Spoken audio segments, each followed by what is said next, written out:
ઠીક છે, ચાલો બજાર બિલ્સમાં તમારા સ્ટાફને કેવી રીતે મેનેજ કરવો તે ઝડપથી જોઈ લઈએ.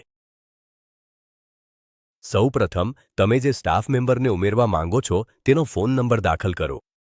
હવે અહીં એક ખૂબ જ મહત્વપૂર્ણ અને મુખ્ય ટીપ છે. તેમની પાસે પહેલેથી જ સક્રિય બજાર બિલ્સ એકાઉન્ટ હોવું આવશ્યક છે. એ ખૂબ જ સરળ છે. તેમનો નંબર દાખલ કરો, તેમની પરવાનગીઓ પસંદ કરો અને પછી આમંત્રણ મોકલો. કિંમતો બદલવાથી લઈને વેચાણ જોવા સુધી તમારો સ્ટાફ શું કરી શકે છે તેના પર તમારું સંપૂર્ણ નિયંત્રણ છે. ફક્ત એ જ ચેતવણી, બધી પરવાનગીઓ આપવી એ મૂળભૂત રીતે તેમને માલિક બનાવવા જેવું છે, તેથી કૃપા કરીને સાવચેત રહો. તમારા સ્ટાફ મેમ્બરને આના જેવું આમંત્રણ મળશે. તેમણે ફક્ત સ્વીકારો પર ટેપ કરવાની જરૂર છે. અને જ્યાં સુધી તેઓ તે આમંત્રણ સ્વીકારે નહીં ત્યાં સુધી તેઓ કંઈ પણ એક્સેસ કરી શકશે નહીં.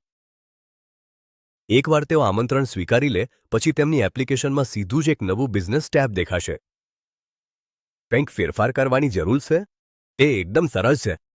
કોઈ પણ સમયે તેમની પરવાનગીઓમાં ફેરફાર કરવા માટે ફક્ત તેમના નામ પર ટેપ કરો અને તેઓ તેમની એપ્લિકેશન રિફ્રેશ કરશે કે તરત જ તે ફેરફારો લાગુ થશે.